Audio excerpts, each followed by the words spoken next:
el transcurso de la mañana hemos visto una parte de los factores que afectan cuando estamos perforando. La primera parte hemos visto todo lo que son las presiones temporales, ¿no? Sus efectos, cómo interviene cuando construimos un pozo. Esta tarde vamos a ver el complemento, que la presión de fractura tiene una resistencia a la fractura de transformación. Hemos visto que en las presiones porales tenemos, nos va a fijar el límite inferior, es el que tenemos que cumplir como mínimo para que el pozo no fluya o no se estabilice. Pero la otra parte es la resistencia a la fractura, que nos va a poner el límite máximo de cuánto podemos aplicar a las presiones porales para que éstas cumplan con no desestabilizarse o fluir, ¿no? Entonces, en esta parte vamos a ver la resistencia a la fractura de las formaciones, que en todo caso nuestro objetivo es familiarizarse con las presiones máximas que la pared tiene del pozo para soportar sin fracturarse cuando se está perforando con fluidos líquidos, ¿no? En este caso vamos a hablar generalmente de fluidos líquidos.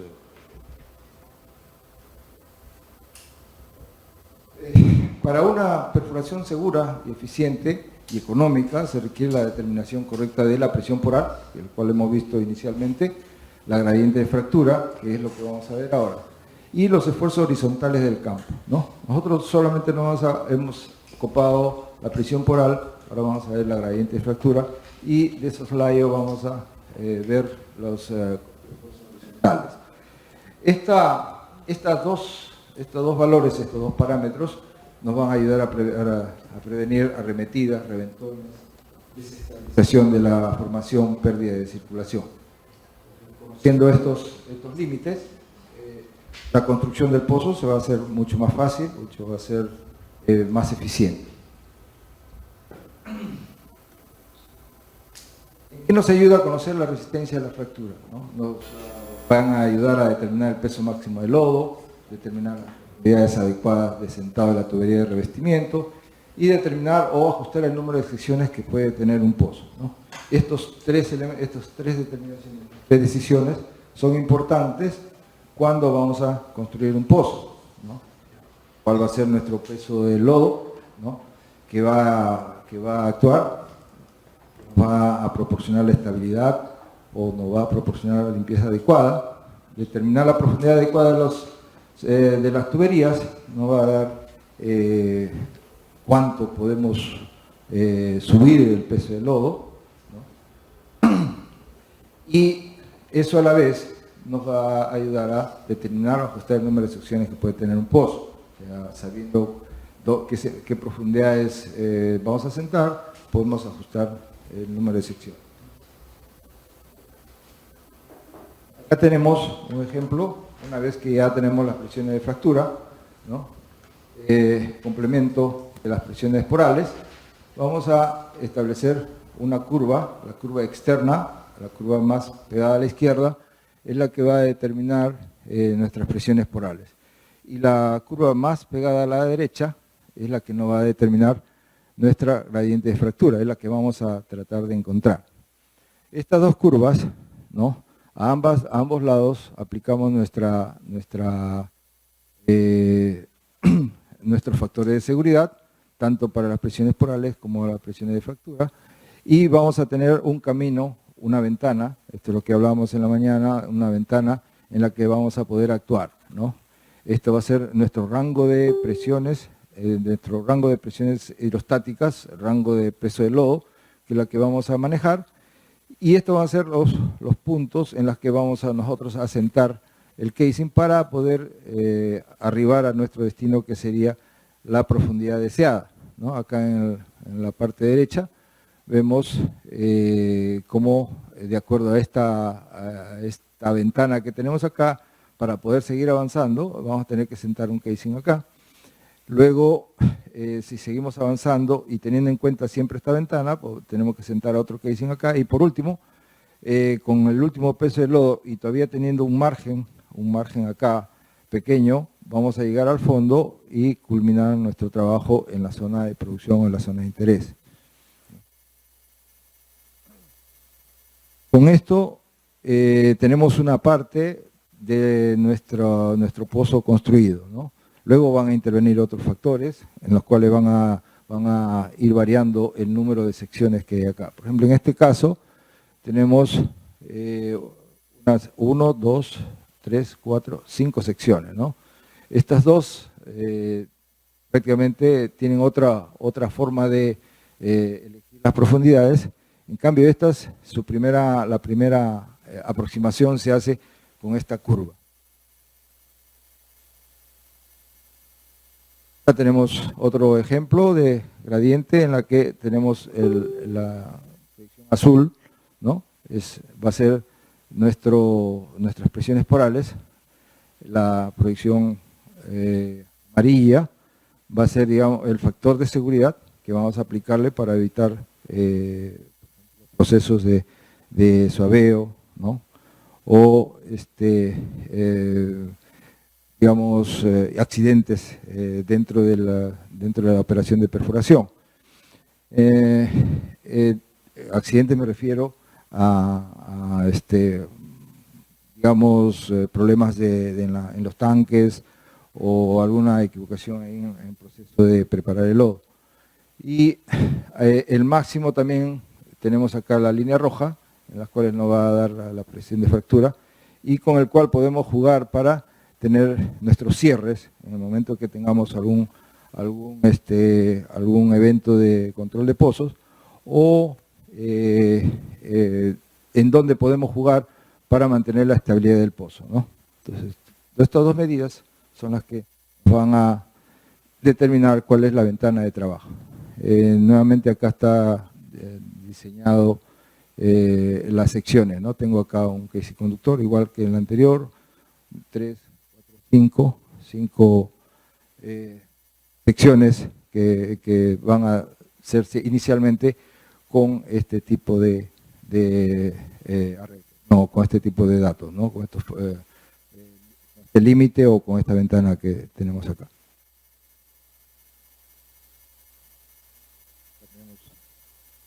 Uno más simple, en la que solamente tienes cuatro secciones, ¿no? O sea, hemos ido de 5, 4 y generalmente las críticas son estas tres secciones, ¿no?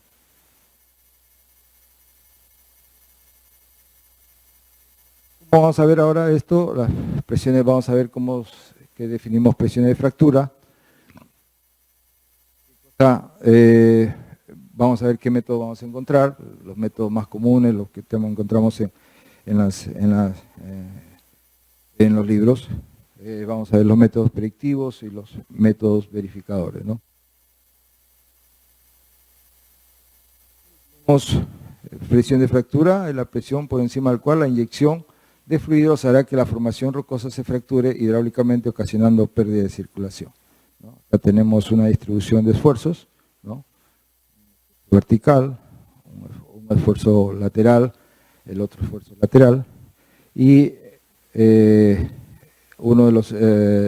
resultado de que se ha vencido la formación nos da una fractura que va a tener una orientación con respecto a alguno de los esfuerzos, ¿no? En este caso tiene esta orientación que es referente a uno de los esfuerzos laterales.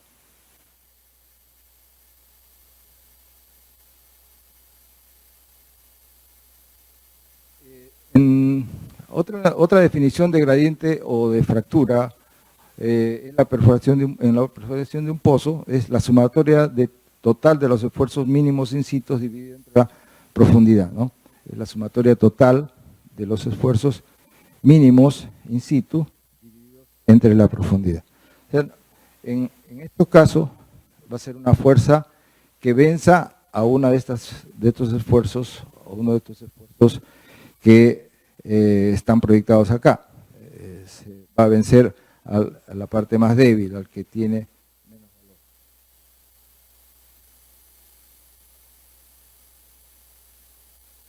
Bueno, ya hemos visto la sobrecarga, ¿no? Es igual a la presión poral más el esfuerzo de la matriz, ¿no? Esto fue Terzaghi, ¿no? Y Huber y Willis se basan que la fractura ocurre cuando la presión aplicada excede la sumatoria de la presión de formación del esfuerzo efectivo mínimo, ¿no?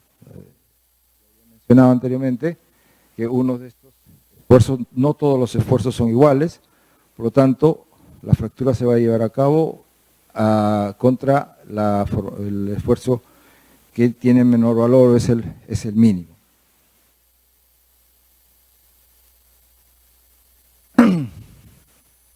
Para iniciar la fractura de las paredes del pozo debemos vencer la menor resistencia principal, ¿no? De la formación, está graficado acá. Tenemos un esfuerzo vertical y dos esfuerzos horizontales, ¿no? En este caso, en este sentido, un esfuerzo horizontal y la fractura que aparece, ¿no? Tenemos, en este caso, la dirección la del menor esfuerzo principal sería este, y la fractura aparecería en este sentido, ¿no?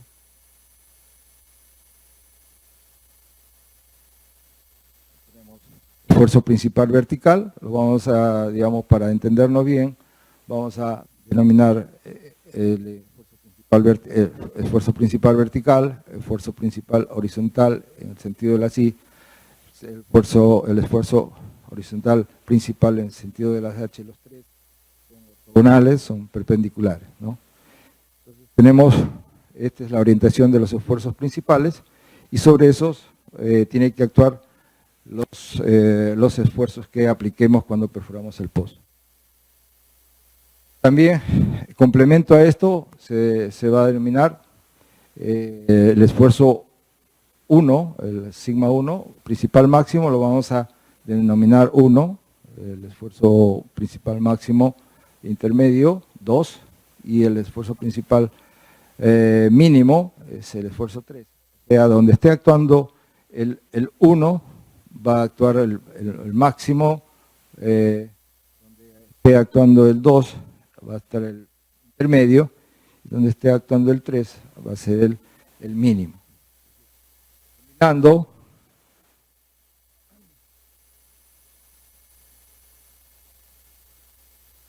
Combinando estos esfuerzos, ¿no? Podemos distribuir, podemos igualar, en este caso, podemos ubicar que el esfuerzo vertical es el máximo, vamos a poner que el esfuerzo vertical es igual a esfuerzo 1, si este fuera el intermedio, vamos a poner esfuerzo 2, y si este es el mínimo principal, este sería el esfuerzo 3. Y cambiaría de sentido, si es que se coloca, por ejemplo, en este caso puedo poner el 2 acá, en el caso que vimos de las fracturas, cuando vimos las fallas, ¿no?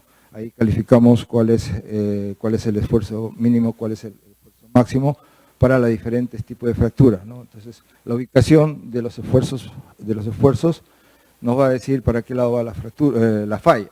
Entonces, igual. Entonces, la ubicación de esos esfuerzos nos va a dar una idea de cómo es la distribución, ¿no? Si, para qué lado está el esfuerzo principal máximo y para qué lado está el esfuerzo principal mínimo.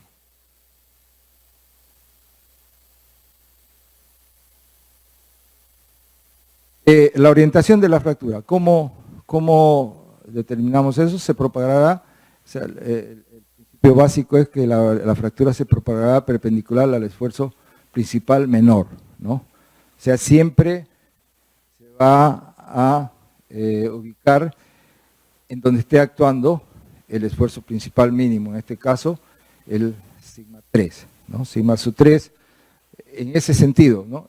Y cuando lo ubiquemos dentro del plano, ¿no?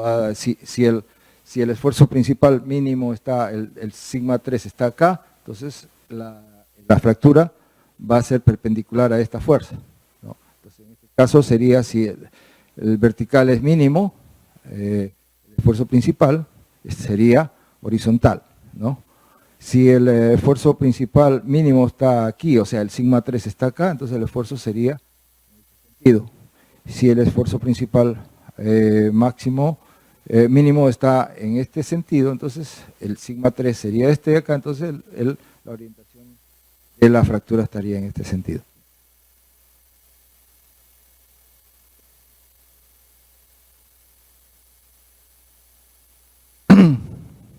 Entonces, aquí tenemos que en algunas formaciones someras el esfuerzo principal menor es el menor de sobrecarga, luego la fractura es horizontal, ¿no?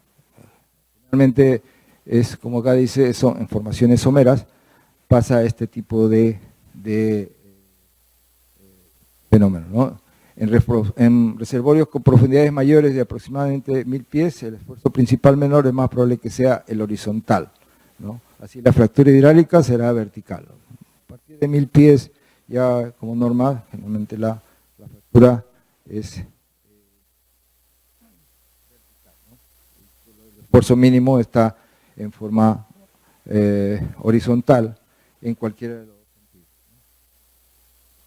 La orientación del azimut de la fractura vertical dependerá del azimut del mínimo y máximo esfuerzo horizontal, ¿no? En esta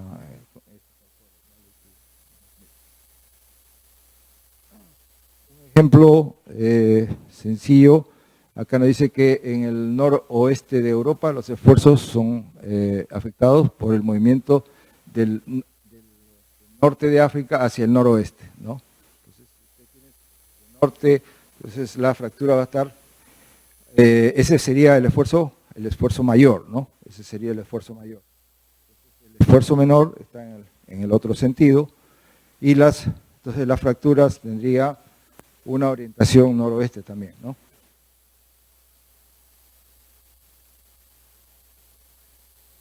En este ejemplo, la orientación, acá tenemos el esfuerzo vertical, es el esfuerzo intermedio, o sea, este es el esfuerzo intermedio, el esfuerzo horizontal es el esfuerzo menor, tenemos, este de acá sería el menor, este es el mayor, este sería el esfuerzo mayor, ¿no? Y el esfuerzo menor estaría en este sentido, entonces la fractura estaría en esta dirección, ¿no? Siguiendo más o menos el esfuerzo intermedio, ¿no?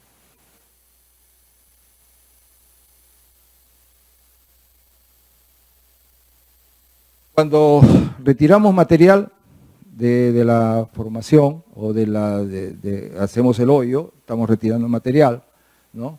Estamos quitándole nosotros resistencia a la deformación, ¿no? Pero estamos reemplazándolo con un hoyo, con un fluido, ¿no?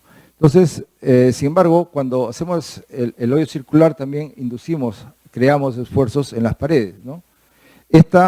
Estos esfuerzos muchas veces incrementan la resistencia de las paredes, ¿no?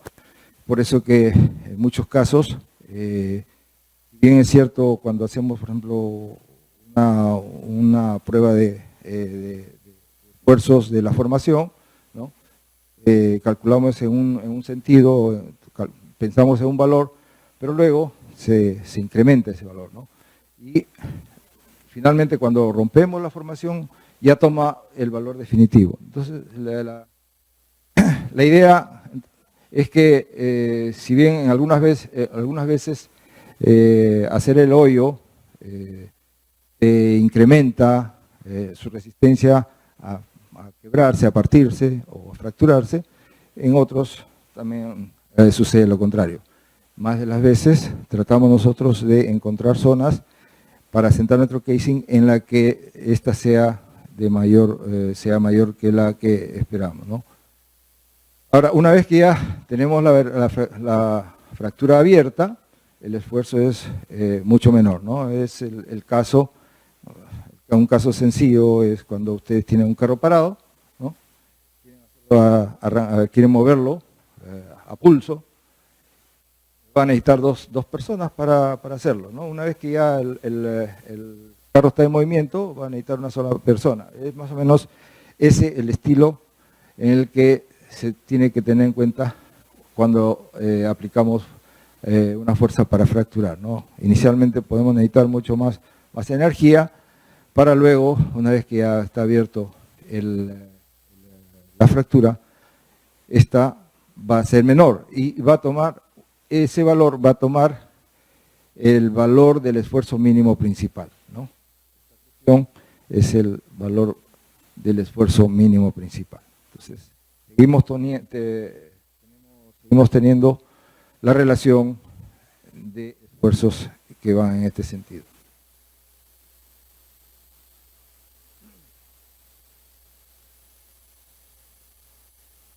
Para predecir o para estimar la gradiente de fractura, hay varios cálculos, ¿no? Todos estos cálculos son empíricos, son de laboratorio o son producto de estudios, de largos estudios. Dentro hay varias personas, varios estudiosos, entre ellos tienen a Huber y Willis, Matthews and Kelly, a Eaton, ¿no? Sí, estos van a ser los que van a predecir, ¿no?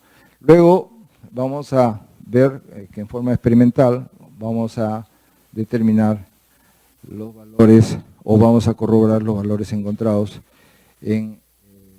teóricamente, ¿no?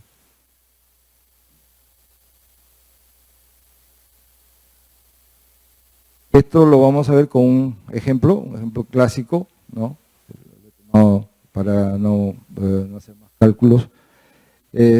Tenemos este pozo de 14.000 pies de presión, ¿no? 14.000 pies, cuyo presión poral es de 9.2. Esto nos está fijando el punto mínimo, ¿no? Considerando los esfuerzos de sobrecarga, o sea, los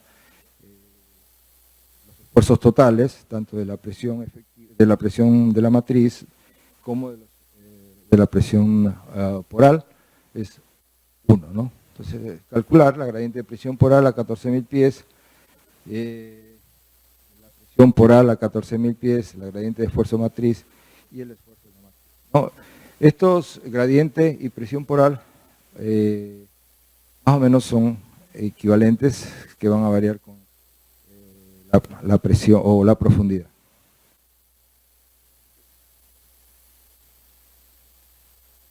Tenemos la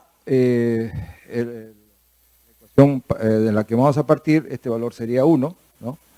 Y de ahí para adelante tendríamos que calcular cómo los otros factores.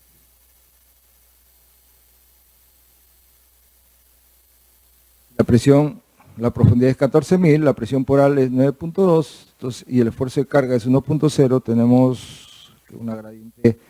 La gradiente poral nos va a dar 4.78, ligeramente más alto que la presión poral máxima normal. La presión poral a 14.000 pies sería entonces 6.692. 6.692.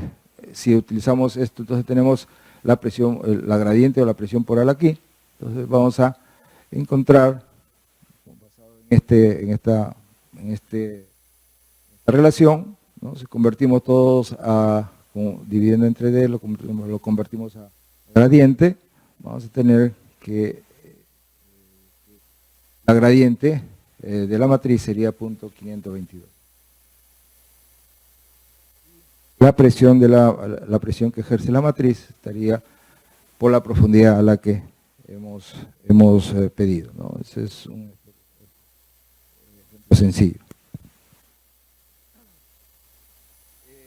El primero en darnos una relación que nos ayude a determinar la gradiente de fractura lo hizo Willis en dos expresiones. Uno la fractura mínimo y el otro de la presión máxima, ¿no? La máxima es para iniciar la fractura y la mínima es para propagar, ¿no?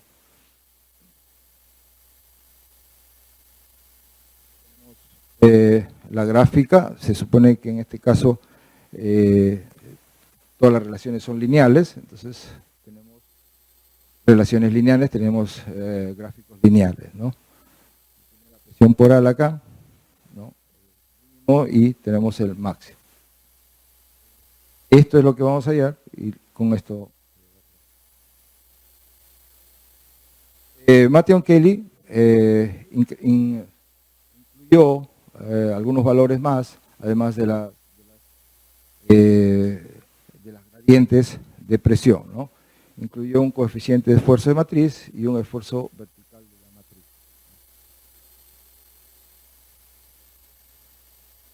Esto lo hizo, después graficó con la profundidad para una región, en este caso sur de Texas y Luisiana, y en sus esfuerzos, en sus laboratorio hizo estas curvas que luego siguieron para encontrar el valor de K. Bennington también encontró otras relaciones en la que tenemos que se incluye un valor, que es la relación de Poisson, que es la relación de las deformaciones que tiene cada material, ¿no? Ya tenemos la relación de Poisson, ¿no? Con respecto también al modelo de Young, que están ahí dependientes cada uno del otro, ¿no? Ya tenemos la relación de Poisson con respecto a en la región del Golfo de México, ¿no?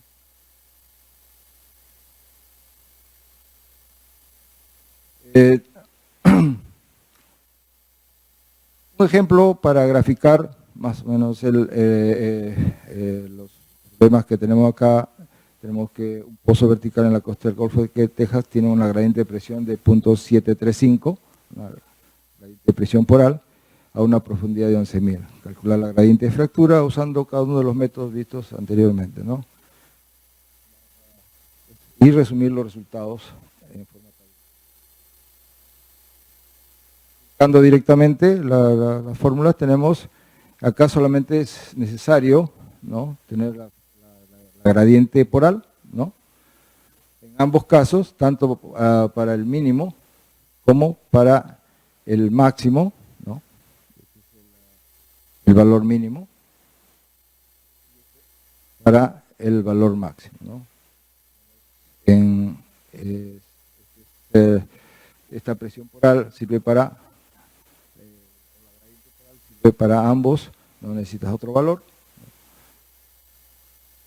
Encuentras el mínimo 1583 y el máximo 1668. El máximo es para abrir la presión equivalente, para abrir la fractura, y el mínimo sirve para extender la fractura, y como vimos va a ser el valor mínimo del esfuerzo principal, ¿no?, el mínimo valor de esfuerzo principal.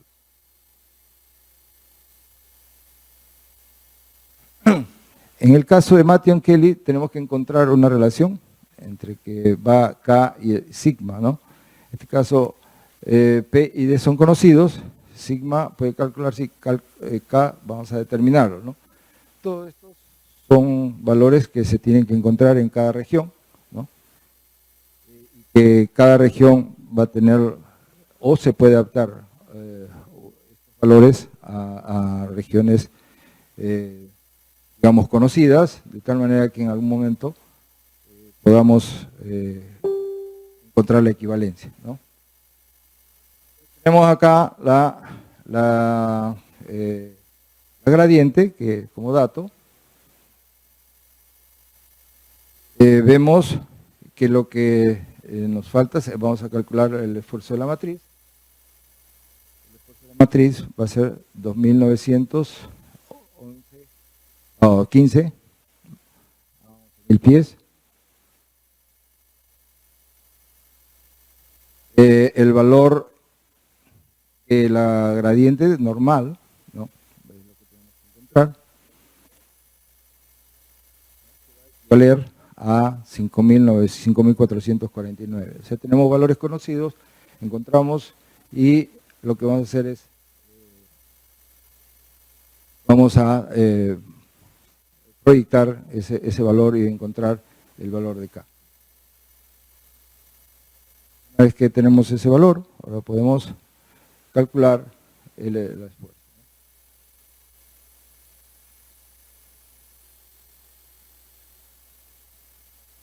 Entonces, para el valor de Eaton, para encontrar los valores de sigma, no sería sigma, sino gamma, ¿no? el elemento de Poisson.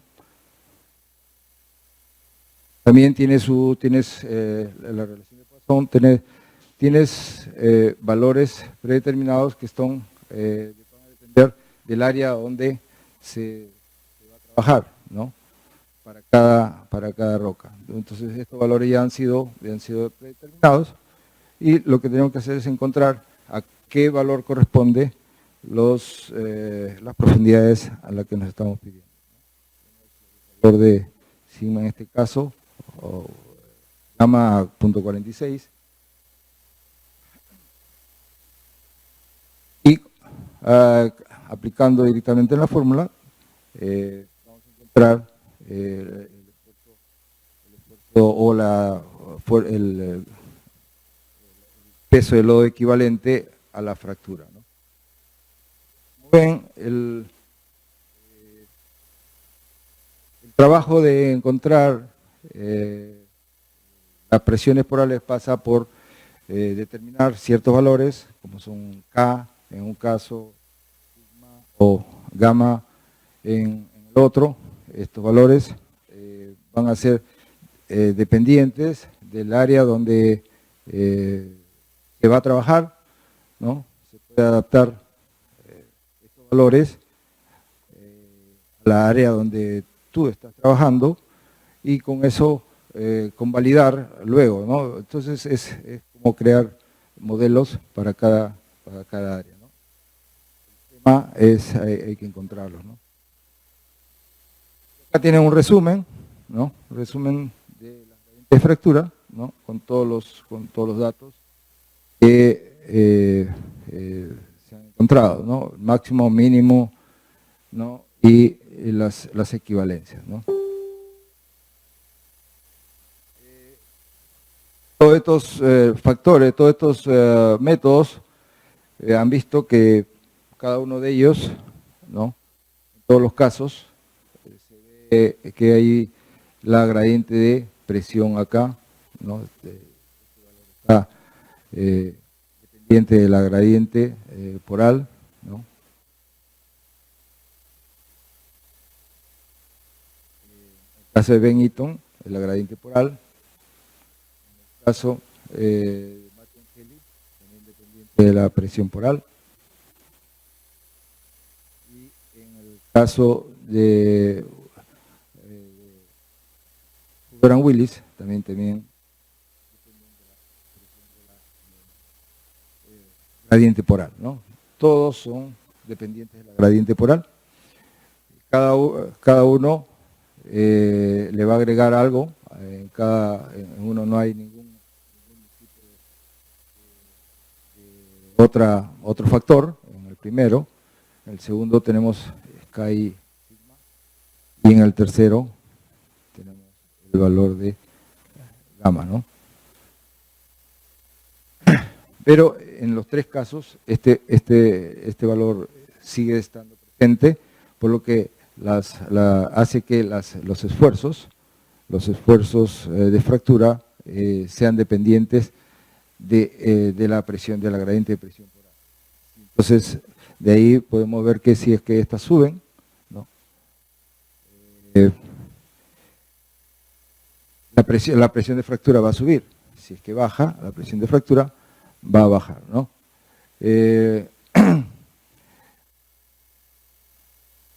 La primera, vemos que solamente considera la variación de la gradiente de presión poral, ¿no? Entonces, eso limita, pero facilita también, en caso de que no tengas ningún valor, facilita tener una referencia, ¿no? En cambio, Matthew Kelly y Ben Eaton sí tienen valores que van a depender de la roca misma, propiedades de la roca misma, para encontrar el valor de fractura, ¿no? Acá está, variaciones. Benito considera, además de las gradientes de presiones, también la relación de Poisson, ¿no? Este método es el más usado, y también consideran el método más exacto. Sin embargo, el primero, Huber Willis, se considera el más sencillo y el que te puede dar las primeras ideas para hacer la planificación o tener valores con que trabajar en un programa de perforación. Resumen, ¿no? Valores, ¿no? Hacen que de alguna manera tengan semejanzas y que sus valores sean similares.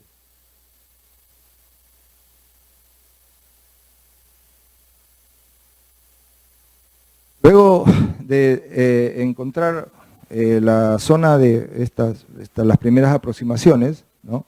Luego de encontrar estas primeras aproximaciones, vamos nosotros a tener que corroborar, ¿no? Corroborar de alguna manera con los valores que hemos encontrado. Y esa corroboración la tenemos cuando efectuamos la prueba de hermeticidad o Likos test o prueba de fuga en el zapato, ¿no? Cuando estamos perforando, ¿no? El propósito entonces de hacer un Likos test es investigar la resistencia de la formación y del cemento en el zapato y asegurar que no se estableció ninguna comunicación con formaciones más someras, ¿no? También encontrar la gradiente de fractura para establecer el límite superior del control primario de la sección, ¿no? Ver si tienes capacidad de cierre, ¿no? En la zona del zapato, ¿no? Y poder optimizar en el futuro los pozos, ¿no? Que vas a perforar en una campaña de perforación. Con esto corroboras tus valores, corriges y vas a lograr establecer un mejor límite superior para el caso de que tengas una arremetida o tengas sospecha de alguna pérdida de circulación, de que puede venir pérdida de circulación.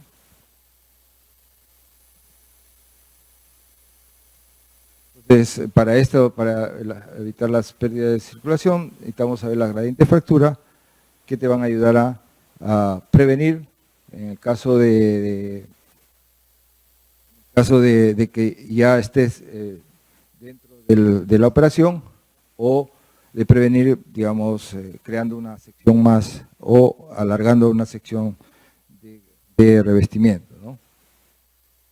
Este Likos test es una aproximación experimental, ¿no? Que va a corroborar los cálculos, las estimaciones que has hecho con los sistemas anteriores, con los métodos anteriores.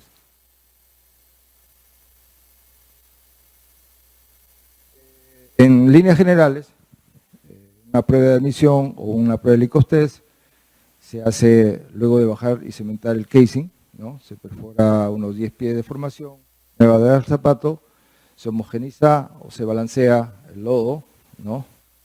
Se cierra los VOP, se bombea lentamente y se registran las presiones versus volumen, ¿no? Cuando se circula acá en la homogenización del pozo, ¿no? También tenemos que asegurarnos de que estás perforando formación nueva.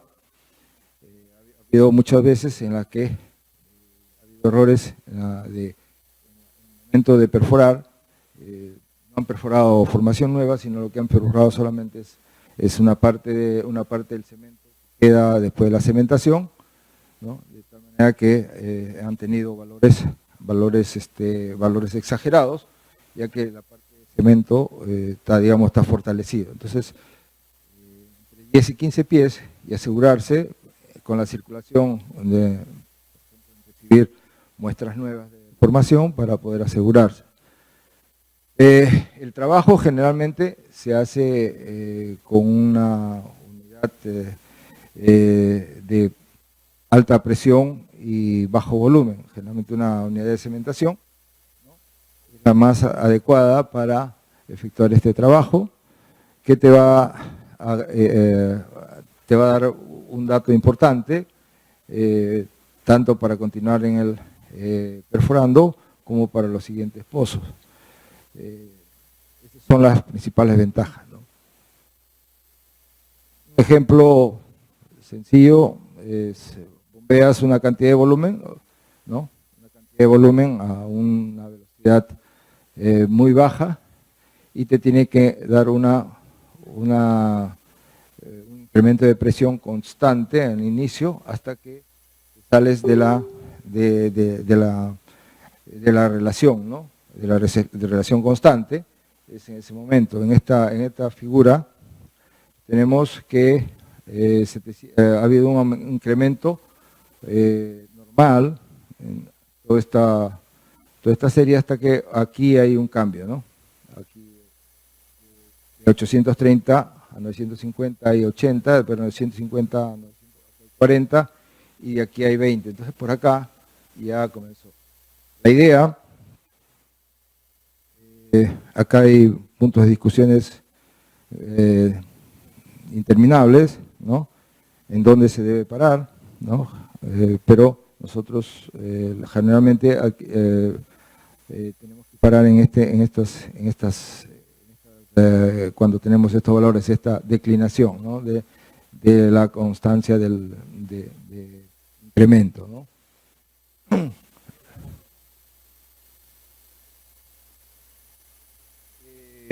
En eso también diferimos, hay algunos, sobre todo los geomecánicos, recomiendan que el bombeo sea continuo, ¿no? Que sea a una velocidad baja, ¿no? Por eso se necesita la unidad de cementación, ¿no? Y que se grafique, ¿no? Porque te va a dar una idea exacta, ¿no? Y te va a dar tiempo para detenerte en el momento necesario. Ese es el criterio que recomiendan los geomecánicos, ¿no? Hay otros técnicos que recomiendan subir en escalones, ¿no? En escalones. Pero a mí me parece que subir en escalones también te va a ir ocultando las fugas, ¿no?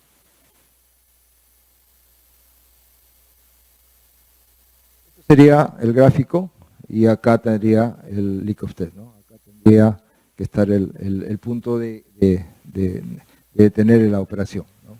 Si es que quieres hacer un leak-off test. Hacerlo, tener esta curvita, buscar esta curvita, a veces un poco complicada, ¿no? Un poco difícil. Puedes tener ejemplo, ¿no? En la que tú arrancas con 400 y puedes empezar a tener variaciones, ¿no? Empezando nomás ya comienzas a bajar, luego comienzas a bajar, tienes una subida acá y luego otra bajada, ¿no? Muchas veces paras en esto y ve, mira todo el tramo que se deja de efectuar. Entonces, por eso el leak-off test tiene que hacerse con todos los elementos especificados. Me refiero, por ejemplo, que el lodo esté bien limpio, ¿no? Bien limpio, que esté balanceado y que el bombeo sea constante, ¿no? Para poder crear una línea completa, ¿no? Yo he tenido esta experiencia acá de subir y haberme detenido acá, ¿no? Entonces, luego de conversar, porque está muy bajo, ¿no? Entonces se conversa, se discute y luego se continúa, ¿no? A ver hasta dónde va. Entonces tenemos la inconveniencia de hacer un leak-off test para hallar la declinación, el momento de la declinación.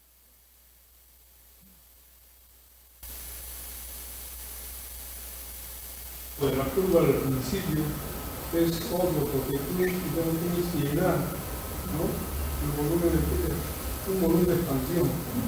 Y ahí recién empiezas realmente a afinar los datos ¿no? Que uno está buscando.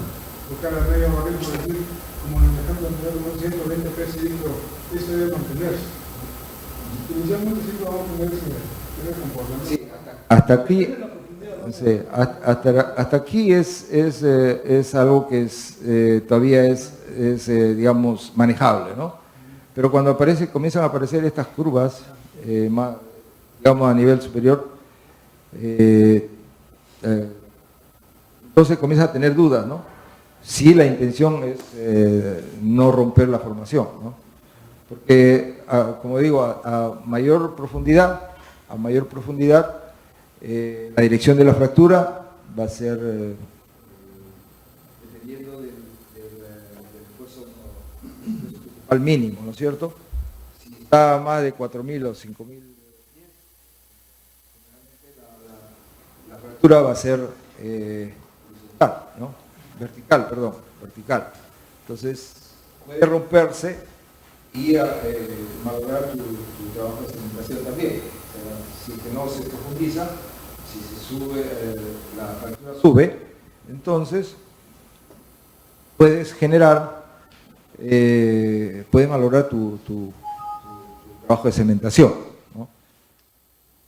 Si malogra el trabajo de cementación, creando una abertura hacia una zona permeable, entonces puede hacer que en el transcurso de la operación de perforación, la siguiente zona, puedas tener algún problema, ¿no?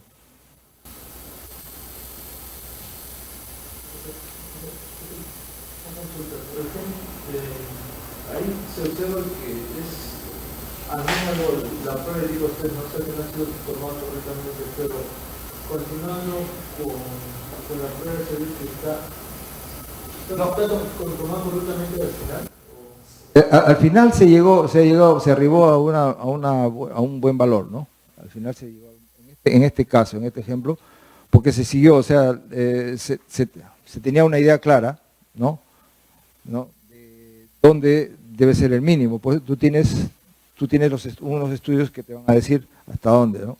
Y al final de cuentas tú tienes, en conjunto, no solamente con tu operador, sino con tu ingeniería, con los geólogos, todos ellos te van a dar una idea si es que puedes continuar, ¿no? Para no tener ese problema.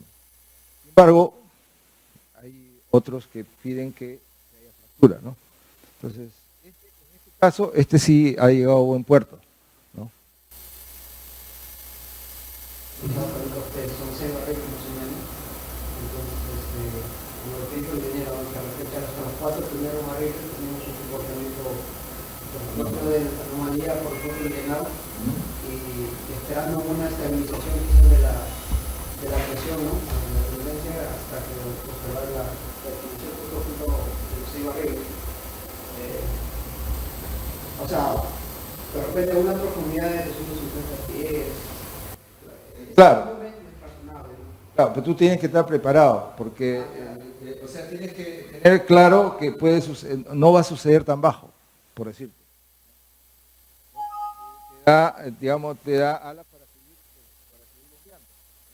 Porque si te dicen, tú no tienes este límite, que debe estar aproximado, ¿no? Si no tienes este límite y vas sin referencia, entonces este valor comienza a, digamos, a pensarte, ¿no? Es decir, le doy un poco más y rompo, o sea, crear una fractura que dado el caso, o sea, dado digamos, la idea de no romper, es que tengas tú una precipitación bien hecho, o sea, no se valora. Claro, pero por eso te digo, tienes que tener claro esta parte.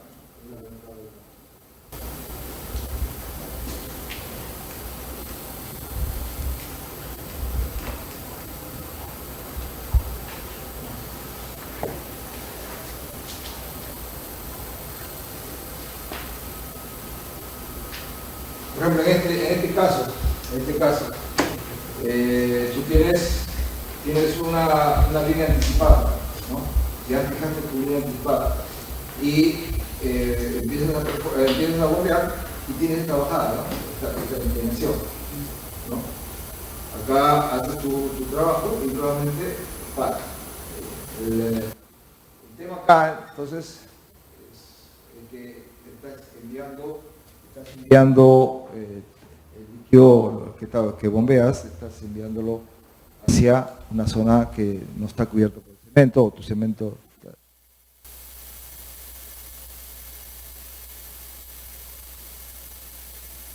El tiempo que tengo en Qatar trabajando, muy poco, o no he visto ningún uso que se haya hecho. ¿Un tema que ya se conoce de gran temperatura o es...? Claro,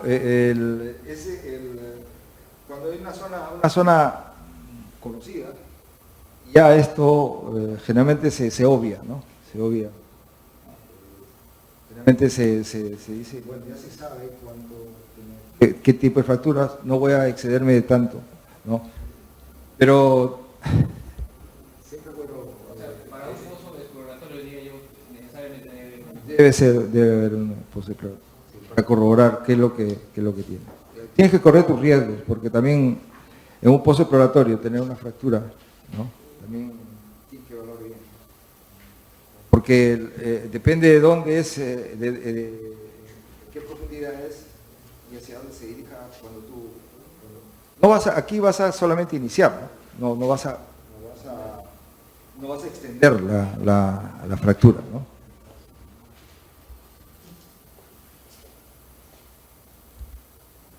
Entonces, una vez iniciado, puede cerrar cuando los esfuerzos, cuando haces el release de la presión.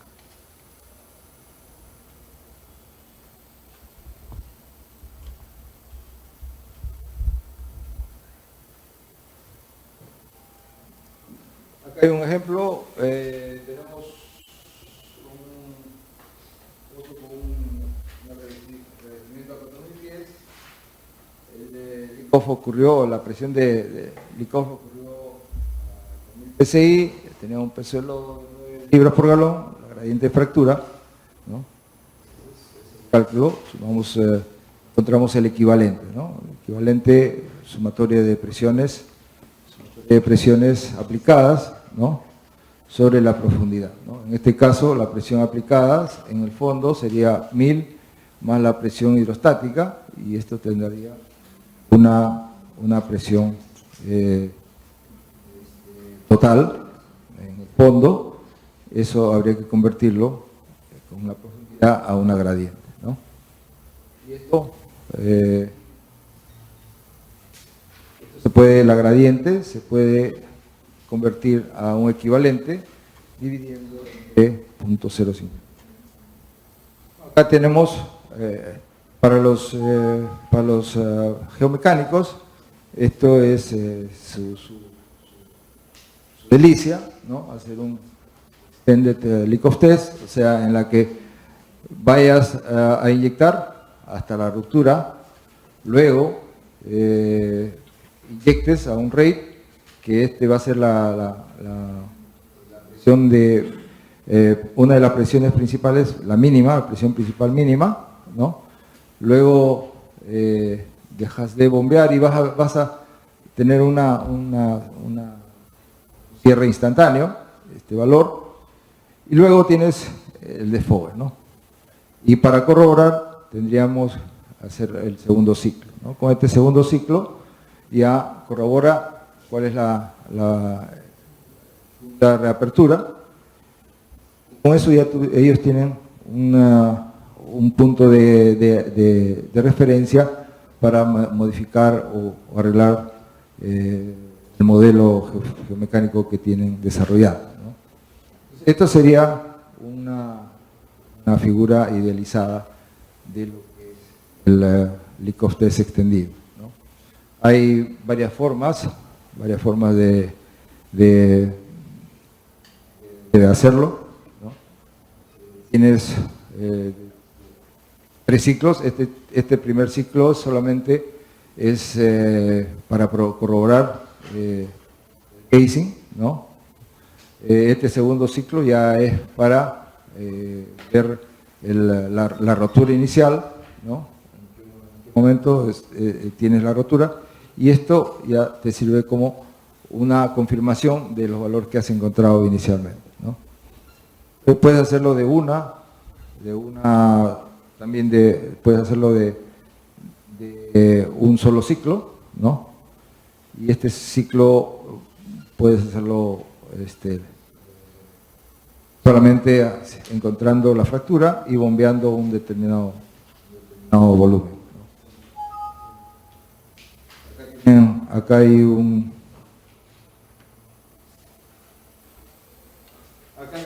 este es un ejemplo real, ¿no? Tenemos primero una prueba de presión, luego inicias el bombeo, y acá, mira, no hay curva, ¿no? No hay curva, va directamente hacia la fractura, ¿no? A volumen de bombeo constante, ¿no? Y no hubo el quiebre, ¿no? También esa forma de fracturar te va a decir que lo que tienes es una formación quebradiza, ¿no? No es una formación que ceda primero y después quiebre, ¿no? Entonces este te dice que te has asentado en una zona quebradiza que es fuerte, pero vas a necesitar una sola presión para romperlo, ¿no? Llega a su tope máximo y se rompe, ¿no? No cede, no hay ninguna cedencia como en este caso, ¿no? Tiene una ligera cedencia.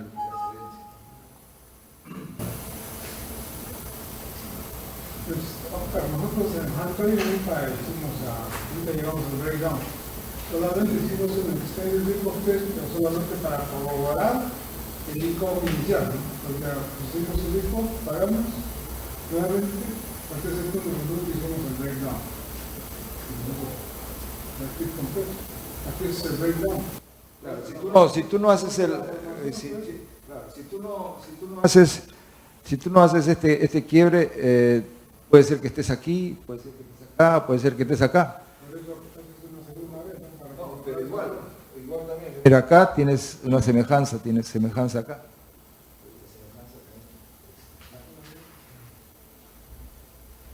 Como digo, es materia de discutir cuáles son las ventajas, ¿no? Como te digo, si rompes, no rompes, si quieres tus valores exactos, la idea, pues si yo quiero tener realmente una presión de fractura, quiero arreglar mi modelo, quiero hacer más exacto mi modelo, entonces yo creo que esta es la única manera, ¿no? Porque en lo otro, cualquier otro es una especulación. El problema es que tú rompes la formación y inyectas. Claro. También es otro tema. Esto es materia de discutirse cuál es la ventaja y cuáles son las desventajas. La otra también es de que cuando generalmente cuando tú haces un leak of test y fracturas, muchas veces, no sé si a ti te ha pasado que con el transcurrir del tiempo, ¿no?, la formación se ha ido sellando, se ha ido sanando, ¿no?, se ha ido curando, ¿no? Entonces, también ese es otro factor que juega a favor de hacer un leak of test, ¿no? No todas las veces, pero sí, sí, gran parte de veces ha pasado que has hecho la fractura y luego has perforado y cuando en algún momento, bueno, me ha pasado a mí que hubo un taponamiento, parece que era en superficie, y el zapato no se rompió, ¿no?, a la presión que llegamos. Entonces, en cambio, otras sí queda lesionado, ¿no?, hasta el terminar el pozo. Bueno, con esto hemos terminado les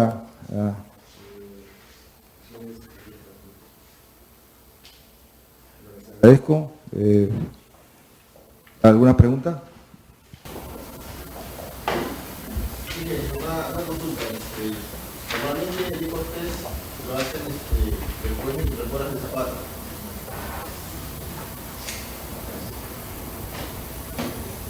Una consulta, ingeniero. Normalmente el leak of test se realiza cuando tú perforas el zapato y perforas unos 10, 15 pies y haces la prueba, ¿no? Pero eso se hace porque normalmente se considera que es la zona más débil, ¿no?, debajo del zapato, ¿no? Pero a veces hay ocasiones que hay zonas que están por debajo que son más débiles incluso. Entonces, quisiera preguntarle si es que considera necesario hacer una prueba parecida cuando se termina la sección, de la sección después de perforar el zapato, ¿no? Bueno, si tú tienes un dato exacto de que una zona más débil que donde está el zapato, yo creo que no va a valer la pena hacer el test. Pero si tienes una zona que tú no conoces, entonces tú tienes que tener una referencia, ¿no?, para ver cómo puedes tratarlo si es que llegas a tener una pérdida o tienes que saber si es que tu zapato te va a resistir, suponiendo que las formaciones son normales, o sea que tienen una densidad, la porosidad, todo normal, hasta llegar al punto de interés. Entonces, en ese caso, en el caso de que tú tienes ya una referencia, no vale la pena. Pero si llegado el caso de que tú no conoces nada de esa zona o tienes poca idea de lo que tienes en esa zona, entonces especialmente en una zona exploratoria, ¿no?, vale la pena hacer Oscar, ¿sería un leak of test o una prueba de integridad de formación? Porque si yo tengo semi-densidad de fractura, como leak of test que he realizado debajo del zapato, ¿cierto? Ya. Eso me dice el máximo de densidad que yo puedo utilizar para perforar ese pozo. Como dice, si más abajo, si por ejemplo estoy con... Máxima densidad, yo diría que te va a dar máxima presión de cierre, porque no la máxima densidad. El equivalente sí, o sea, el máximo equivalente sí. Porque con esa tú tienes una máxima presión de cierre de superficie. Con eso, Sí. por decir 400, yo no puedo ir más de 400 porque yo sé que voy a pasar. Por decir, si hago la prueba con 9 libras por galón y tengo presión de cierre de 400, voy a seguir perforando, ¿no? Con 9 libras por galón y yo equivalente me sale a 11 y tengo presión 400. Voy a seguir perforando, con 10 voy a tener menos presión de cierre, ¿no? Entonces, si se me presenta una zona, como él dice, que puede ser más débil que el zapato, tendría que ir a hacer una prueba de integridad nada más, ¿no? No ir hasta el límite, o no ir hasta el licor. Si tú tienes un flujo, vas a tener que cerrar el pozo. Entonces, por eso, no puedes ir más de lo que de la densidad equivalente. ahí tienes que revisar todo tu pozo, porque si está tan cerca, entonces no es conveniente el sitio donde vas sentado, ¿no? Entonces tiene que hacer un análisis más extendido para poder determinar si el sitio donde has puesto tu casing es el correcto. Mientras tanto, puede ser que tú de alguna manera puedas mitigar esa parte en la que tienes poco margen para jugar, porque si se te viene el pozo y tienes solamente un PSI equivalente para cerrar, se va a romper ahí de todas maneras el zapato. Te menciono esto porque nos pasó en Antoy, nosotros que preparamos el exploratorio, Sí. el zapato hicimos una buena prueba de integridad y pues, sí, digamos el LICOS 3 para el máximo que se puede utilizar durante la perforación, y después nos damos a más nubes donde perdía. Claro. Pero nos damos varias, llegamos uno, seguimos perforando, se apareció otra. Pero sí, al final llegamos con bastante dificultad hasta casi el punto del físico, pero con pérdida parcial y hasta total. Y al final no sabíamos dónde partir. ¿No? Tuvimos que volver a un tapón radioactivo para un registro, se pensaba que había registro, pero no había las herramientas adecuadas. Pero al final, ¿qué se hizo? Se tuvo que compartir, que llenar todo el hueco abierto con material de pérdida de circulación. No se logró determinar dónde va a perder, pero aparecía en los registros más nuevos arenitas, ¿no? Estaba, ¿qué te digo? 60, 100 piezas habían arenitas, una intercalación de horrible. Claro, eso para este pozo, ¿no es cierto? Entonces para el siguiente pozo tú tienes que hacer un cambio, probablemente sea sentar tu casing más abajo, de tal manera que te acerques más a la zona de pérdida y que puedas disminuir el lodo, ¿no? Aunque es el problema en esa zona va a tener que resolver, probablemente se va a tener que resolver de otra manera. Entonces no valía la pena hacer tampoco, como dice acá Cristian, no valía la pena entonces hacer como que ahora ya sabes, ¿no?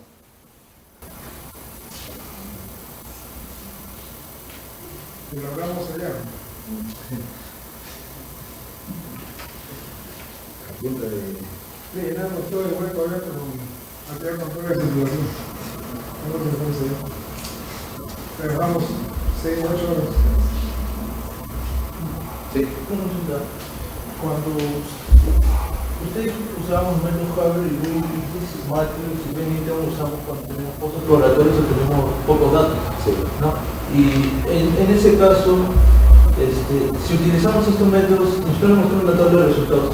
¿Cuál elegiríamos? ¿Cuál sería el mejor método en este caso? Porque veo que la densidad del lodo son muy diferentes. Y Claro, si tú no tienes datos suficientes, seguramente vas a escoger el primero, ¿no? Con ese vas a trabajar y eso te da valores menores, te da un factor de trabajo, digamos, más amplio, ¿no? Pero después tienes que ajustarlo, ¿no? porque tengo uno para iniciar. Y uno para... Generalmente ese lo utilizan para así cuando son las que no conoces, ¿no? Ese es el elegir. Y Porque lo otro necesita más datos, que tiene que ser con datos de preparación, datos de registros y todo. de eso lo tengo que verificar más adelante con un único.